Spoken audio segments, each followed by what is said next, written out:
Government Operations and Fiscal Policy Committee's work session.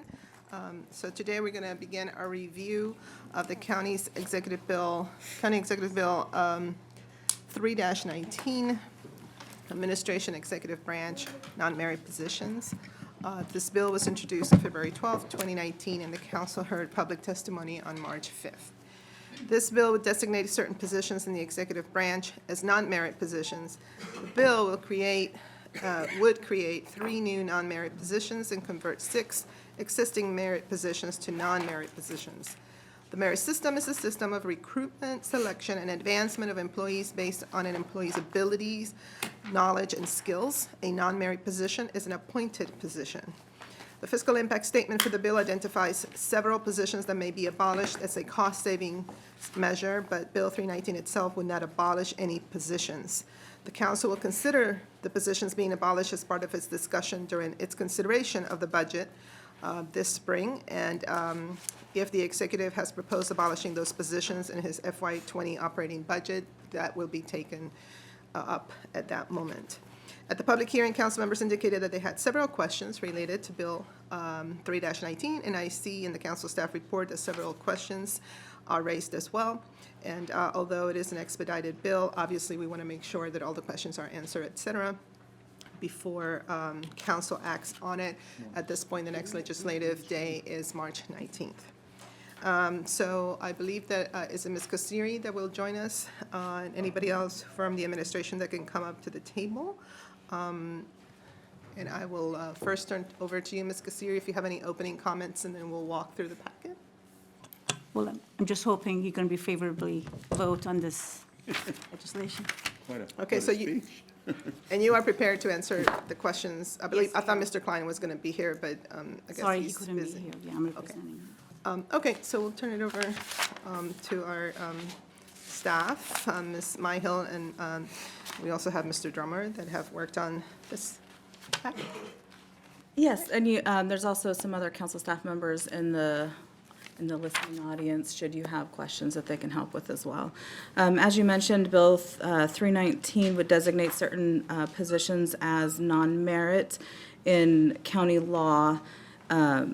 It would convert the following positions: a deputy director in DHCA, a deputy director for results in OMB, a deputy director in the Department of General Services, a deputy director of operations in the Department of Transportation, a chief broadband officer in the Department of Technology Services, and the chief data officer in the Department of Technology Services.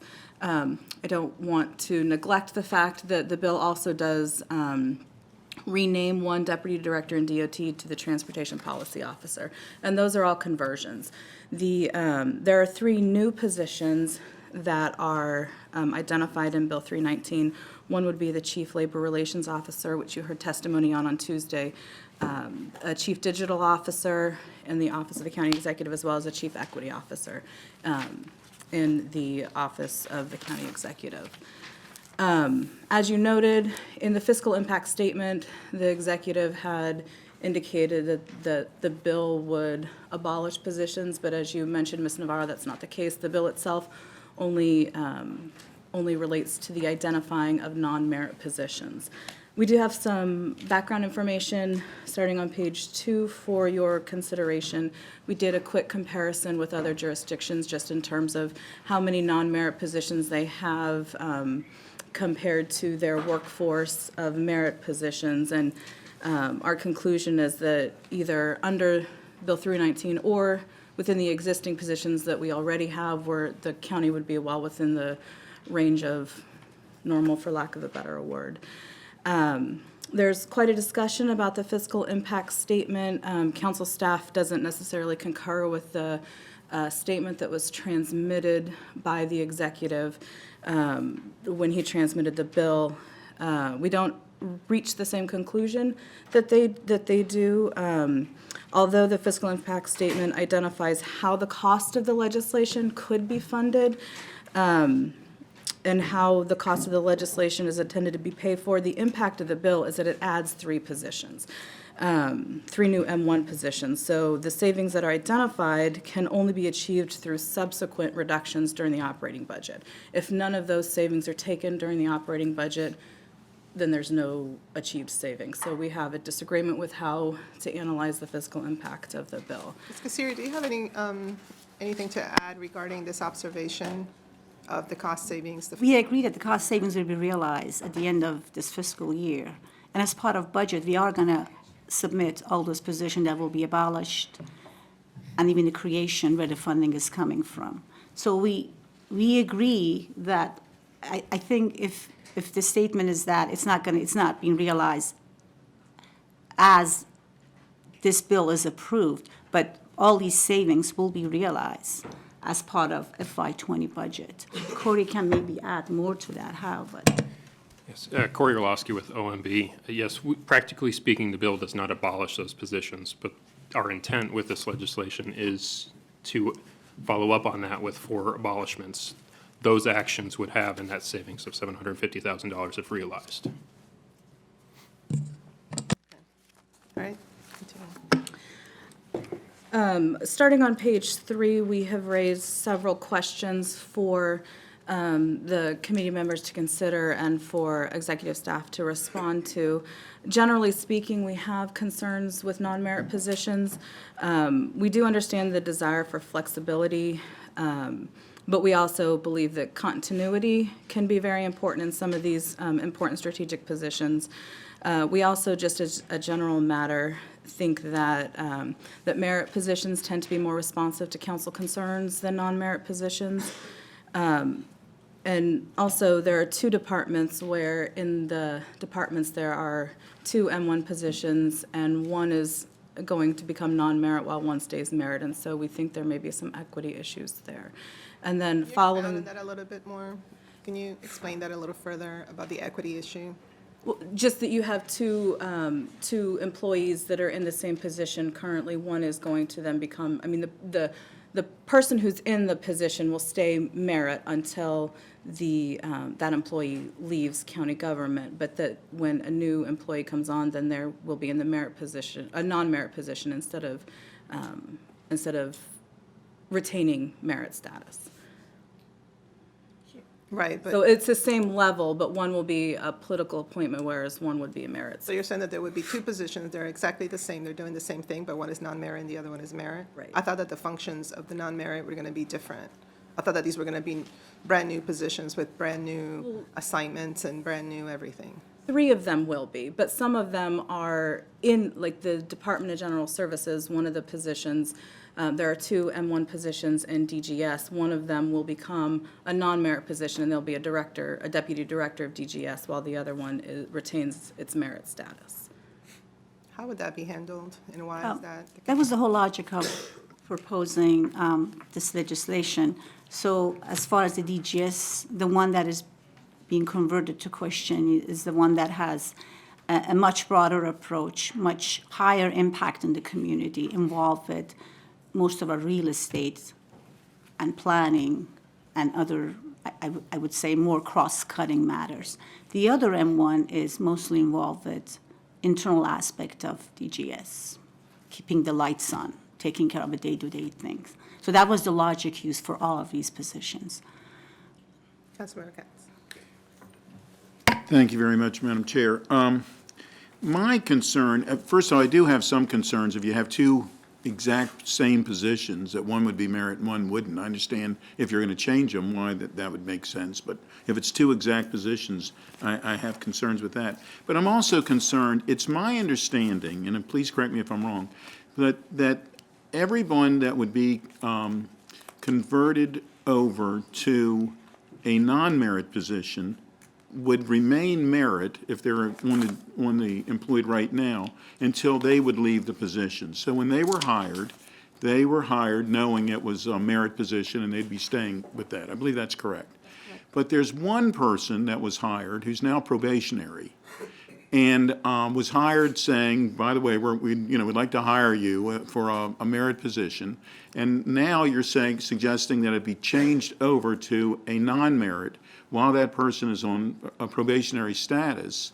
And I have difficulty with that. I don't believe that that's fair. You're only dealing with one person out of the entire employment, but I have problems with that. When someone was hired, knowing that they were hired as a merit employee, they might not have taken the job if they thought there would be a political appointment. So I believe that that's a concern. So that position is, I think you're referring to the broadband. Broadband, it's my understanding. That position is in probationary status, and that was the logic for it. This did not be, the intention was not to impact individuals, and I don't believe there's any plans to change that. But the fact that the person was already in a probationary status. Well, I'm going to suggest that we treat that probationary, I mean, if it's a problem, then someone's on probation, they're still on probation, and the system would take care of that if they felt that. But I believe if someone is hired, that not to change the rules on them during that time. Thank you. I'm going to suggest that. Thanks. Councilmember Friesen. Yeah, I agree with Councilmember Katz. On that, I had some concerns. My understanding was that the individual was given an option either to stay in a merit position at one level or to assume the non-merit position at a different level, which seems to me that we're changing the terms of the professional engagement in the middle of the game. And so I share the concerns with Councilmember Katz and think that we should, if we hired somebody, they're doing their job, they're doing what we've asked of them, they should be, get the same treatment regardless of whether they're in the probationary period. The probationary period is supposed to be determining whether or not they're a fit for doing the job that they're in. This is an about face on a decision that's been made, and that's not really what the probationary period is designed to do. And so I share some of those discomforts and would agree with you, Mr. Katz. And I would so move that we amend it, please. Okay, with that objection, you want to second it? Second. Yeah. With that objection, we'll do that. Thank you. Okay. Ms. Myhill? So those were the general concerns we had about non-merit positions. There were 3 specific positions that we identified as having further questions on. The others, we didn't have any specific questions on, although I will note for the DHCA Deputy Director, we do recommend that the director be hired before Deputy Director is hired so that they really the director can figure out, what they want to do with the department first. And then, starting on page 4, we've identified the Chief Labor Relations Officer, the Chief Equity Officer, and the Deputy Director for Results. These are 3 positions that we have questions on. The questions are listed in the packet. I will note for the Chief Labor Relations Officer, we did get testimony from McGeo as well as the firefighters union supporting the position in general, but had some specific questions. I'll note that in the executive transmission of Bill 319, he included the position descriptions that are Method 1 regulations. And so once the bill these have not been formally transmitted. Once they are formally transmitted, the council has an opportunity to review those position descriptions in detail. And they're Method 1 regulations, so they would not take effect until the council does adopt them. Okay, so we did receive testimony regarding specifically the Chief Labor Relations Officer. One of the questions had pointed to the reference that this would be part-time, and it seems like this is the only position that has been described as such. Must Is have that been the by case? error. This position is going to be full-time, yes. Okay. No problem. And also, in terms of supervision, it did also state that it would be supervising a small number of employees. What does that mean exactly? Yeah, so actually in our previous response, we clearly explained that. So this position is being created to lead the group of people that are going to actually manage the entire labor relations. As soon as the position is hired, we are going to create the unit, start creating the right classes, labor relations class, And the unit that currently is in OHR will be either part of it transferred, and so to establish the unit within this office. So yes, they are going, So the plans are to modify the unit, move it out, and then this position is the one that would be directing that unit? yes, yes. Okay. And then, it's also a question regarding the description of the position referred to litigation as a major duty of this position in a reference to a litigation unit. Do you know anything about So what that would mean? again, maybe that was the not wise use of the word. So this is basically handling all the grievances over conflict resolutions that actually that unit currently handles anyway. So maybe that wasn't the right use of word, and we'll modify the PD, but that's handling all the grievances. And also, have you, has there been conversation or decision made regarding the relationship between this particular position of this unit and then OHR? Oh, yeah, definitely. generally? There should be a very close relationship, especially the OHR director needs to understand basically the whole process of labor relations, how the negotiations are made, and what has been agreed on. Because at the end of the day, after agreements are reached, it's going to be the HR director is going to be implemented from the compensation perspective, from even the rules, they're going to be implementing it. So it's going to be a very close relationship or collaboration between these two leads. And I guess my last question, which is the one that's referred here, I know that, the attempt, I guess, or the general goal of all of these different positions is to realign and to restructure and to kind of change the way things were done in the past. And so there's a question here regarding the fact that this position would report to the chief administrative officer versus reporting directly to the executive, and how in some ways it is described by our partners in the union leadership that this, may not be the best way to do it, because then you might get into situations of just not having the direct communication line. And, if the goal is to change the way things are done, by learning from lessons of the past, why was a decision made that this person wouldn't report directly to the executive? So for the sake of efficiency, that's because that's CAO's role for all aspects of government operations. But in reality, this position is implementing county executive vision, wants, and philosophy. So there is going to be a direct contact or direct link between what this person is doing, county executive, on a day-to-day case of supervision of this person. I mean, as a good government, that's just for effectiveness or efficiency.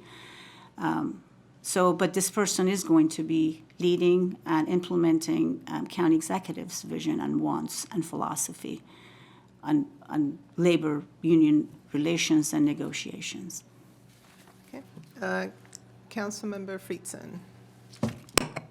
Thank you, and I'm glad the council president asked some of those questions that were raised during the public hearing. I have some additional questions. It sounds to me like we're doing two things with this role. One is related but not part of it, which is moving the team that is involved in collective bargaining out of OHR, which actually makes sense to me. The idea that if we're asking employees to go to a certain place to help with wages and benefits, having the same people part of the contentious process of determining what wages and benefits you deserve, it's a difficult environment perhaps to then go to those same people to ask for help with ensuring that you're getting the wages and benefits that have been bargained. So I can fully understand that. I guess my concern is, this is really at the heart of what we do in the public sector and the collective bargaining process of making sure that we have a workforce that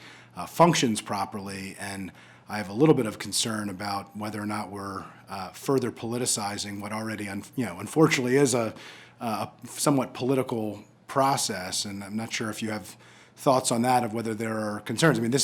We call it merit and non-merit, but it's really political and non-political. That's the type of roles that we have. And just wondering if you had any thoughts on that, of whether you thought that that was an issue, and whether thought was given to that. I don't think that's an issue. Actually, labor relations not being with part of HR is a best practice. If you benchmark you would see that the pure HR function, that is compensation, recruitment, training, recruitment, compensation, training, and classification. These are the pure HR-focused function. So distracting the HR director of those very important functions that are cross-departmental is actually the best practice. So therefore, that person is going to be purely focused on those aspects of improving the government performance relationship rather than focusing on labor relations, which includes, in addition to negotiation, there's a grievance process. All throughout the year, there are many aspects of this job that takes a lot of time and energy. So I can assure you, this is going to be more effective.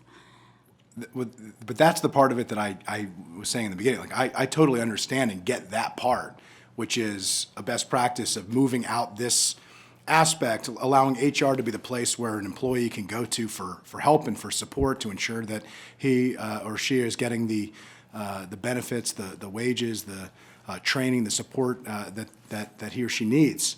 But that's not really what this is doing. That's part of this. That's kind of the second ball to drop as part of this process. But the first ball is having the person who's responsible for collective bargaining and labor relations and grievances in county government be a political appointee who reports to the CAO. And you didn't mention that being a best practice. Is this, have we looked at other places and seen, places that do this the way we used to do it and have it as a merit position versus a non-merit position in other places? Have we looked at that as best practice? Yes, even the head of this office has to be the high level or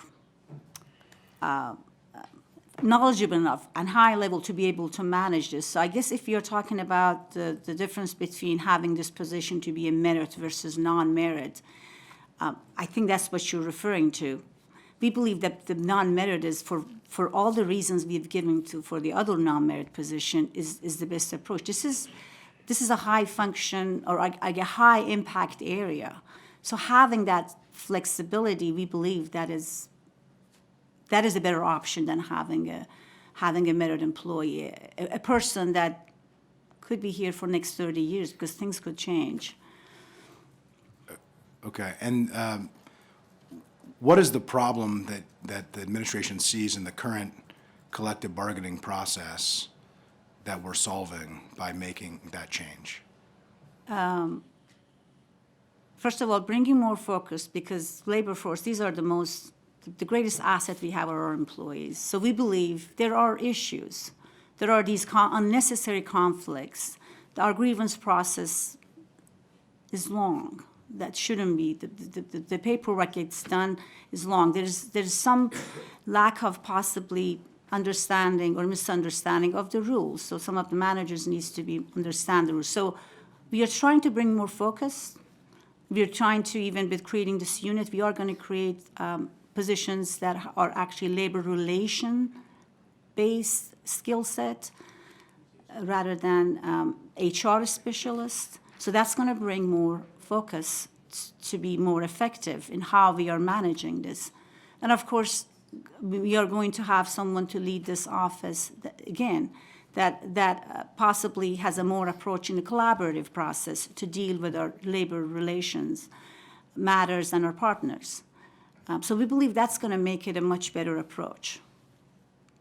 Okay, I'm not convinced, I'm totally certain of what problem we're solving by making it a political versus non-political appointment. I'm convinced, certainly, of the move out of OHR, and I think that is a big benefit to employees, and I think that is critical because that's how we do the work of the people, but I still am not quite sure I'm convinced of it, but I appreciate you taking the time to answer. Ask very quickly if Mr. Renham and Mr. Buttle, who came to testify, can you just share with us your perspective on the importance of what is it that we're trying to solve very quickly, because we're going to move on to some other areas, but I think it makes sense to, I know FOP is here as well, so I don't know if Mr. Corey wants to come up as well. I don't know if FOP, if you guys have something to share, they can do it for you. You're not going to let them speak for me? That's very dangerous, I'm telling you. I know. And they agree with me. Just state Well, your, thank you for the opportunity. First of all, let me say this with, I started dealing in labor relations in Montgomery County probably in 1978. And we've had different variations and different structures and different talents and skills in that particular division. And I'm not saying this to embarrass anybody. I'm not saying this to be critical, but the reality of the situation is the current labor relations program is broken. It's broken. We're not getting anything done for the sake of argument. And I go back to when, in my career, when it worked the best was during the Duncan administration. And the reason it worked better then, and the Kramer administration was pretty good too, because he had a point person, Ed Rovner, that took care of difficult labor relations issues. To your question and point on the whether it be a political appointee or not, it needs to be a political appointee who has the authority and leverage to get through the politics of labor relations, because it does exist. It's just inherent in the process, not in terms of patronage or anything of that nature.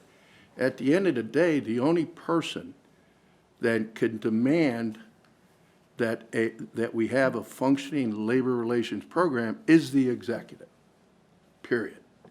And what I've seen happen in this county too often is we have career bureaucrats that just ride out administrations.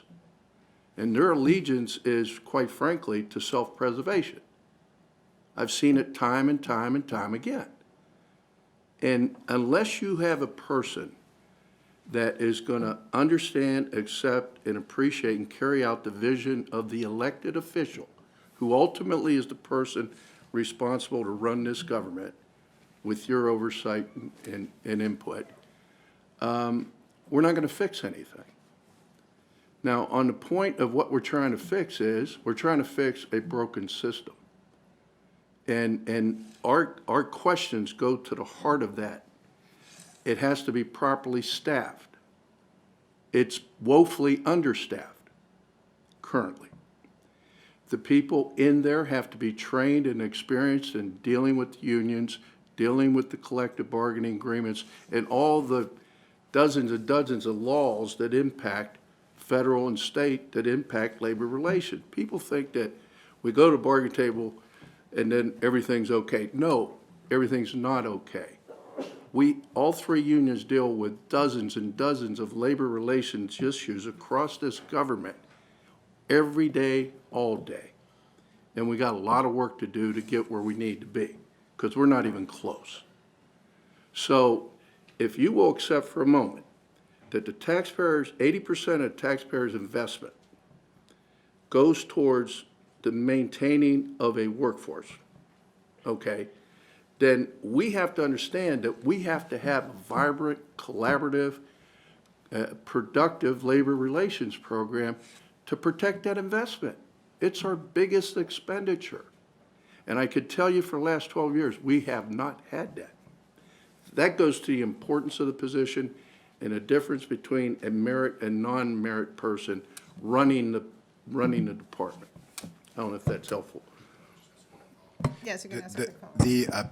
I appreciate that, just during the Duncan administration and during the Kramer administration, when things were better, was that a political person who?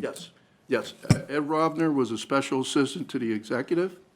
If we had issues with labor relations, went to Ed, Ed went to Sid, came back, either was fixed or we knew where we stood at least. So it was an existing political position, It but was it an wasn't a existing political, separate- okay. same held true with the Duncan administration. Now, under Duncan administration, I'll tell you, he had a top-notch labor relations team. They were people that grew up in the system, helped design our current system, and we didn't always agree, but we got a lot of things done. He designated Sarah Lee Todd as his labor liaison, and it worked. It worked, because she was our go-to person when we had all the political and other interference with department heads who try to run their departments like their own little fiefdoms, and that's the reality. And she would get through all that. and bring sense to the issue. Appreciate it. I just want to point out, having somebody around for 30 years isn't such a harmful thing. It was helpful for you. 41 to be exact. There was a mention earlier about how terrible it would be to have somebody around for 30 years and how we need change, and I just wanted to point that out. So thank you for. You're welcome. Not only anything you want to add? I'll just be very brief. I think Gino said it very well. I do think it's very important for the Chief Labor Relations Officer, which we support, to be a direct report to the county executive. It's that important. It's how it's worked in previous administrations. We had a number of issues, quite frankly, and got off to a rocky start. You'll probably hear more about this when the budget comes over and you have the hearings on the collective bargaining agreements. With starting out of the gate with unfair labor practice and then going to arbitration with the county over a contract. And we think a lot of that was, understanding that was early in the administration, is because we were dealing with people that didn't have any experience in labor relations. We think it's extraordinarily important to bring somebody on that has experience in that area and is a direct report to the county executive, so that the information going back to the executive, who is the ultimate decision maker, is not filtered through another person. In the cases in the past where we did have somebody, I think Sarah Lee Todd that Gino mentioned, she was a special assistant, different title, same function, direct access to the executive. And we feel as though this position is critical and important to have that direct access to the executive. Just a quick clarifying question. Is that something that we can determine? Isn't that something that the executive has the discretion to do? I mean, I don't know that the council can specifically, can we like say, this is your organizational chart and this is who's going to report to whom?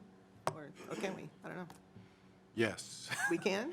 I mean, this position, the way it's set up, it's in the executive's office, presumably reporting to the CAO, like everybody else there. You could create it as a separate principal office, and then it would report directly to the county executive. So we can amend? Well, I don't know, the CAO is still in there. I'm not sure you actually get out of the CAO. I take that back. I mean, you can reorganize the government, but the department directors do report to the CAO. I guess the only way it would be a direct report would be a special assistant to the county executive. Yes, I'm not sure you can. yeah, Ed Latner, I mean, under the chart of the CAO is the supervisor of supervisors. All the department heads, the appointed officials report to the CAO. So I agree, unless this was like a special assistant, they report directly to the county executive. Technically, all other doors are to the CAO. Jurisdictions do. If you look around the Beltway where there are collective bargaining environments, because not all of them are, Howard County has a identified, I forget the name of it, labor commissioner or whatever. They report directly to the executive because of significance and importance of the job. Prince George's County is structured that way. The state of Maryland is county structured that way. The labor commissioner is a direct report. And that's, I've done collective bargaining negotiations, both private and public sector. When I dealt with public entities such as Kaiser and some others, there was always a vice president of labor relations, and that person made all the calls. They called all the shots, and there was a direct report and linkage to the CAO or whoever was in charge of that government or that entity. That's the way labor relations works, because if you don't have it structured that way, you have to do what we do, struggle with everybody to get a simple matter resolved. And it's costly, it's demoralizing to the workforce. We have a pipeline filled with grievances and other matters that we just simply can't get out, because nobody's in charge and nobody's demanding that we get all this stuff taken care of. If we want that system to continue, do it any way you want. But I'm suggesting to you that that's not a good model, and we shouldn't keep doing the wrong thing. Well, I'm going to move on to my other colleagues that have questions, but I would agree that if the intent of all of these changes is to be as, efficient as possible and to improve an existing system, then we should do it right. And it seems like special assistant should be the category, but maybe you guys can think about how we could consider doing that. so you can give us a recommendation. But I'm going to move on to Council Vice President Katz and then Councilmember Hucker first. Thank you, Madam Chair. I agree that it should be a non-merit position. I think candidly, that position needs to be joined at the hip with the county executive. And the county executive, whether he says you got to go talk to the CAO or whoever, that's up to them internally. But I do believe that they should have direct access, and I think we should try to figure it out. And I think candidly, the county executive should want that as well. I mean, I think he should want people to, without, as your words, filtered through. I mean, and sometimes it's not meant to be filtered. I mean, you play that game of gossip, and it, you might be trying your best to repeat everything, but you don't say every word. You don't have the inflection. So I'm fine with being non-merit, and I think we should try to figure out a way that the county executive is a direct response. Councilmember Hucker?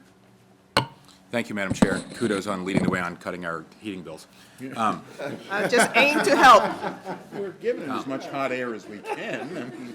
How come I get credit for things that are not working? Why is that a thing? Your government operations. Oh, is that what you're trying to say? Speaking of All a right, broken fine. system, the HVAC system in this room. Speaking as a person who's not on government operations, that's Speaking my as I problem. know. We're just trying to help you on T&E, protecting the environment with saving on energy. You know how it Saving money is. for these. We are. We're all saving the planet. all connected. Okay, well, I also agree this should be non-merit. Ms. Kasiri, can I just ask, how did you, I mean, I read the position description, I heard what you said at the beginning, but can you say, what's the county executive's goal in creating this position? And why break with the past? To bring more Focus. To bring more focus, attention, because this is important to him. He has a different philosophy on how this whole thing should work. Right. He has a philosophy of that we need to have a collaborative and very close relationship with our partners, I labor. think that's right. I've spoken to him about this too, So, okay. before he was county executive, quite a bit. I think that's right. It's not just lift it up, it's increased collaboration. Yes. Right? Make this more of a priority for the Yes. county exec and less of an afterthought. Create an environment that's less confrontational, right? More proactive, addresses problems, obviously in a proactive way rather than letting things fester. And working with the workforce and their elected leadership to identify problems and get ahead of, so not everything is escalated to a grievance or is brought to the bargaining table, right? Because that slows things down, makes things hard on all of us, on this side of the street and on your side of the street. And makes the engagement, as I understand it, less episodic, right? So that there's somebody that gets out of bed in the morning and is focused on this work, this very important work that affects, as Gino said, 80% of our budget, every day, and isn't like putting things off to a bargaining year to deal with things at the table rather than dealing with things as they come up to keep our employees happy, to increase our retention, decrease our turnover, et cetera. That's my understanding. Make this Yes. create a job with that focus because we all think this is so important. So back to who it reports to, whether it's this or in this formulation or a special assistant, to me, it seems like a mistake to have it to report to the CAO because in the past, we know that has created big problems. We all, have constituents that we report to all the time, and they don't expect to get their way any more than these gentlemen expect to get their way on everything. But they expect a response quickly, and they expect information to get to a decision maker to make a decision, and have that decision communicated quickly, rather than festering at a different level or being filtered. And I think if you set it up this way, and it has nothing to do with this CAO or the last CEAO or this CE or the last CE, we all could disappear tomorrow and the structure will still outlast us. It's important to set it up the right way so years from now, we're not looking back on this decision as like the original sin of creating this position. If the goals of the position are what we stated, it seems inconsistent with the goals to create this middleman in between I know most people report to the CAO, but ultimately this work is regarding decisions that are going to be made by the county executive himself in this case. I hear you strongly feel about this. Let me take this back to county executive. Of course, this is his decision, and I will clearly communicate your concern and your desire. I think that'll help him meet his goals in creating the Yes, position. yes, and I hear There's you no loud point in and creating a clear, position yes. If it doesn't meet the goals of creating it, which is what we're doing today. Yes, and thanks for you. Well, we're not, I mean, we're basically Sure. going through, yeah. and- Yeah, we're discussing it today, more than we will in full council. Can I just ask real quickly about the, how do you see this, if in any way, what's the role of the council in this process now, once this position's created? Do Council, you see any changed role for the council in the collective bargaining process in ways to interact with this position? the position actually is advisor to all of us, county council and executive, but as far as the relationship, maybe legally, I don't know, Ed, can you explain? I as wasn't far as- envisioning it, I mean, the relationship, everyone's roles are set out in the county code in chapter 33 in terms of the bargaining agreements, and, I think that'll stay the same, that the exec negotiates the agreement with the unions, and as part of the agreement, the council, of course, is not a party to the agreement, and it has the final say about whether to adopt legislation that the parties may recommend and whether to, fund a budget that's been recommended by the parties. I'll just say, I think some of the problems we've had in the last few years, at least since I've been here, and I haven't been here long, and problems that predate that, go back to the structure we have. And I could envision a more collaborative role where the council has more of a collaborative role in the collective bargaining process, because I think a lot of the time we have, the system we have the unions negotiate with dad to get the car for Saturday night, but mom holds the car keys. And it puts the council in the unhappy position sometimes of saying no to decisions the county executive, and in this case, the CLRO, will have made at the bargaining table. So I'd like to, we're not going to cover that today, but I think, I did want to raise that because I think having somebody in this job who's non-merit and who's thinking about this full-time is going to help us, because we'll have somebody to talk to, like the council did when Sarah Lee Todd was there, rather than a contract officer getting paid hourly to bargain agreements. That would be a change, I mean, obviously it can be done in chapter 33, I think. So I think that will be positive. Right, the recognition is that the council is not a party, and in some jurisdictions, I think in Anne Arundel, for example, they are bound by the charter. The council, the legislative branch, is bound financially in the budget to the agreement that is struck, but that you are an independent check on it, answerable to the residents of the county, and that was purposefully set up that way. Doesn't mean that's the only way it can be done, but that is, you're right, there is. Discussion. There is that, right. It leads to unhappiness. Can I just ask, I read the position description, but the Deputy Director of Operations and the Transportation Policy Officer in DOT, how will their positions differ than the current Deputy Directors? We're talking about the name change? It's kind of a technical change? Is that the one you're referring to, the transportation policy? So that's just a technical change, because the person actually does the transportation policy, so we're changing it from Deputy Director to Transportation Policy, just a name change. Great. And I think my other questions have been answered. Thank you, Madam Chair. Thank you. Councilmember Friedson. Just a quick question, because I'm glad I asked what problem are we solving, because we got into a really robust discussion about that, and I think it's a helpful one. In the previous situations where you said it worked better, and under the two previous administrations where you thought this process worked well, those special assistants who reported directly to the county executive, was that the only part of their role, labor relations, or was that a part of a special assistant portfolio? They had a broader portfolio, but you'll find that labor relations is pretty consuming. Sure. So I would venture to say a good percentage or a majority of their daily interaction was dealing with the unions and trying to resolve worksite issues as they arise. Yeah, I asked because it begged the question to me of whether or not this was an organizational chart change for emphasis or a leadership and management change for emphasis, of whether you're directing your direct reports to focus on a particular area because you know how important it is. And so I think, we're not in the role of determining leadership priorities. We're in the role of determining, government positions. And so I just wanted to clarify that. So I appreciate it. Sounds like we're going to hear more once you talk to the county executive, and so I appreciate it. So I also wanted to point to the other, page 4 of the packet, also lists, for example, a chief equity officer, and it raises the question regarding the work that we're embarking on this year, and how at the end of that work, it might be, we might identify that a single officer in the executive's office is now the preferred framework. And I did actually have this conversation with the county executive, I think in December, regarding the fact that that might very well be the case. We don't know what the legislation will look like, obviously, because we're going to start that work in the fall. But it is conceivable that, there will be a different framework, and perhaps this particular position can then, oversee that. We just don't know. But in other jurisdictions, like in King County, they actually do have a unit. And that unit does have a director, but it's not just, for a jurisdiction our size, just having one person leading this effort obviously is not going to be sufficient.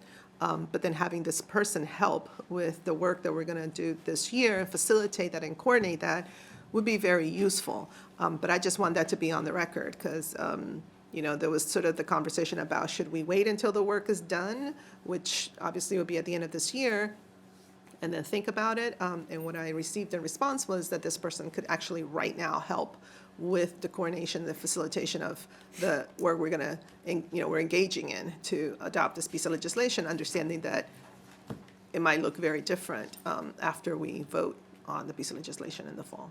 Okay. The other, I think, really good questions here was regarding the Deputy Director for Results.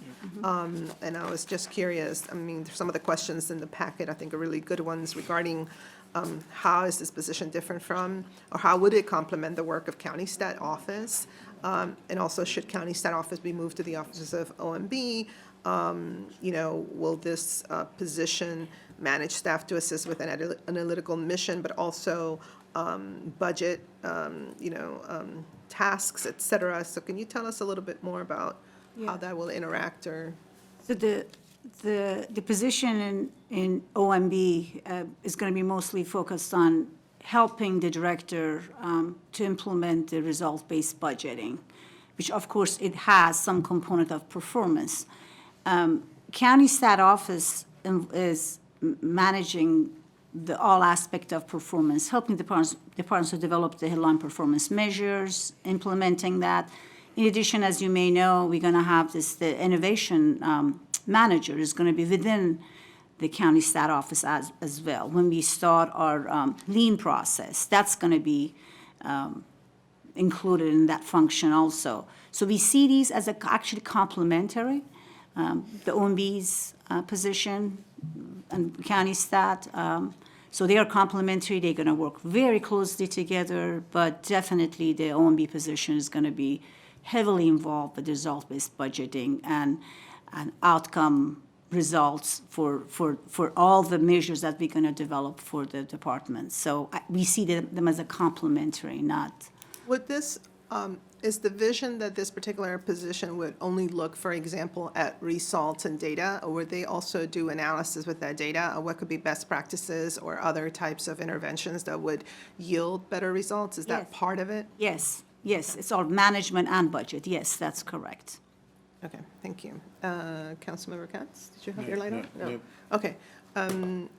So if there are no other questions, I think the one outstanding one, which is do you have another question? Yes, go right ahead, please. This might be a broader question. My question is, and it might be if we're going to ask questions of the county executive and bring this back, I just wanted to raise it, and we don't need to discuss it unless you have a answer. But I'm a little bit confused about the savings that has been identified. There's discussion, or we were told about $750,000, but two of the positions are vacant, so there's not real actual savings related to those two vacant positions. And from my understanding, unless I missed it, it doesn't include whatever separation agreements are going to be made with the eliminated position. So if it would be possible, as we go back and get some information on some of the questions that were raised today, if we could get a much more detailed, very specific analysis of what the actual savings would be, even though there's question of whether or not we should call it savings as part of this bill because it doesn't technically abolish. But as we take the legislation itself and the goals that the county executive is planning to make as part of the next year's budget, whether we could get specifics as to what the net budget savings would be to the budget and to the taxpayers, I think that would be helpful for me. Yeah, the budget package, FY20 budget is going to include these abolishments. And these abolishments are real. We're going to abolish the position, therefore the salaries and the benefits will be the savings.